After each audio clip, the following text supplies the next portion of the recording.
په سوات کې دا یو مدرسه ده په هغه کې هغه استادان یا یو استاد راولاړ سوی دی بچی وهلی دی هغه شاګرد راواخله یا به حافظ یا به حفظ کوي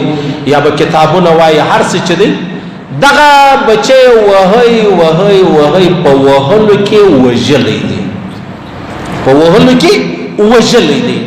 اوس دلته دا استاد راولاړ سوی دی هغه دا بچی وواهی ولې دې وواهی دومره لویه بدنامي و تمامو دیني مدارسو ته جوړه سوه چې کوم سړی د مدرسو یا د ملایانو یا د طالبانو خلاف دی هغه دا خبره دنیا جوړه که بس دومره شیري مقصد دا نه دی چې بچی وژل سوی دی مقصد دا دی چې دا مدرسه بدنامه کو میډیا د چا په لاس کې ده میډیا د غیرو په لاس کې ده بس دا خبره په مخ واخست الله په ټوله دنیا کې ټولې مدرسې مشکوکه کړلې دا هغه خبث خباثت هغه په زړه کې بغض و عداوت د الله او د رسول او د دین او د اسلام د مدرسو او د علماو او د طالبانو سره درلودي هغه په دغه شکل چې ښکاره کوي